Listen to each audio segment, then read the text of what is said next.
Kelly and Thomas waited at the shed for the Fat Controller to come down. It was very unusual of him to come and visit the railway himself. Normally it's the station master that does everything. Sure enough, the Fat Controller arrived with the station master. "Hello, you two. I trust you've got the baby." "Yes, sir, right here," said Kelly's driver, producing the baby. "Excellent. Would you mind if I take a look? I've got a bit of a hunch, you see," said the Fat Controller. The driver handed the baby over to the Fat Controller.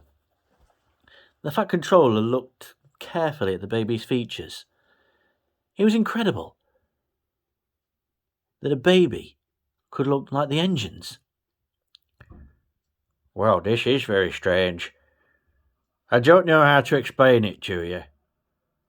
It almost seems like this is a story or something." I wonder. "What is it, sir?" asked Thomas. "Well, let's think about this.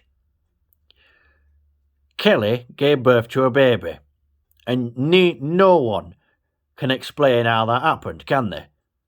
"No, sir." "Furthermore, forgive me, Kelly, but it's physically impossible for an engine to have a baby." "I know that, sir, but there it is nonetheless."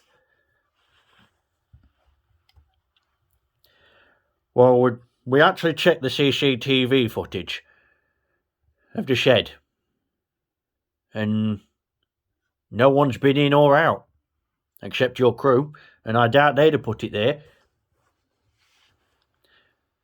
So it does remain quite the mystery. However, I do have a theory." "What's that, sir?" The Fat Controller produced a penknife from his pocket. "Now, I don't want you to be alarmed."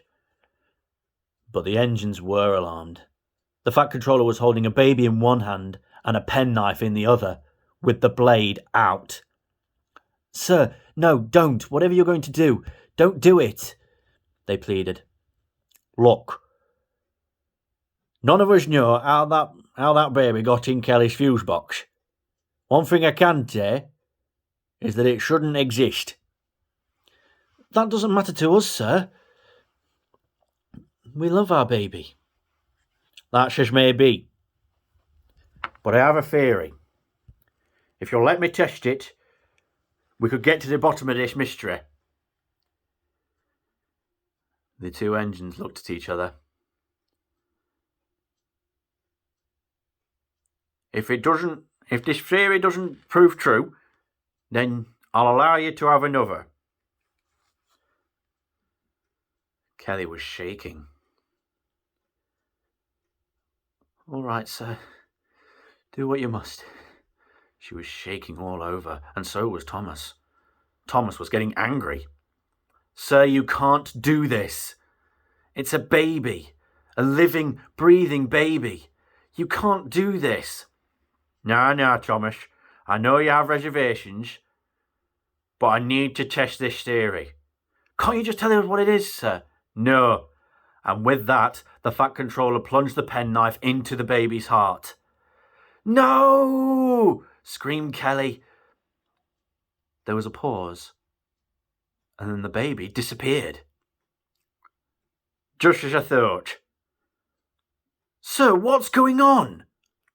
"Well, do you remember how I was saying that it's impossible for a baby to be born to a train? Well, now this may come as a surprise to you, but this is actually not real life." "Of course it's real life, sir."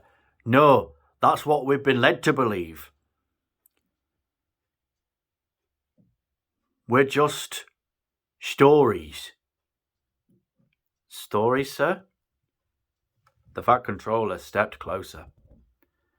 "Yes, stories.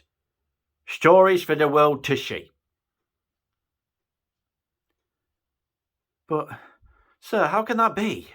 This is real life." "No, it's not, Thomas. Have you wondered how Kelly can talk to you when she doesn't have a face? And more to the point, how are you able to talk even though you do have a face but your lips don't move? It's the same with everyone, and the trucks too. Everyone is able to talk to each other. How are they able to do that, Thomas? Thomas didn't know. What's your theory, sir? My theory, and it's clearly true by this, my theory is that we're all just models. Models, sir? Yes, models. Representations of the real versions. Look around you. Does this look real? Does any of it look real? Why aren't the people moving? Why is it so quiet?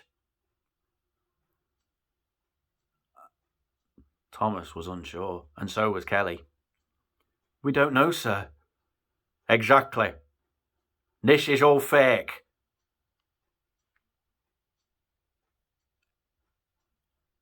Everything you've ever known has been lies. So, if that's true, how do we get out?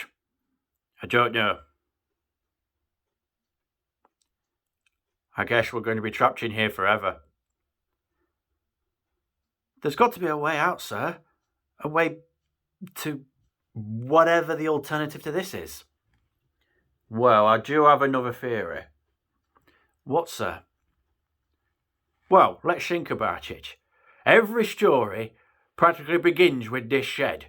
If we destroy the shed, it might reset everything. Okay, sir. We'll try it. And so Thomas's driver took loads of hot coals from Thomas's bunker and spread them all around the shed. Come on, Kelly, we better get out of here. No, you two stay. We've got to let this whole thing burn. The shed went up in flames, and it quickly consumed Thomas and Kelly. The last thing the Fat Controller heard was their screams fading into existence. Ugh!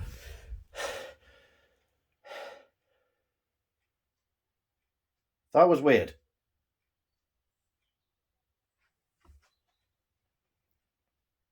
That was so weird.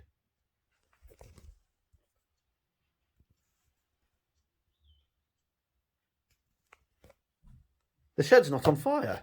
It's not even hot. Unless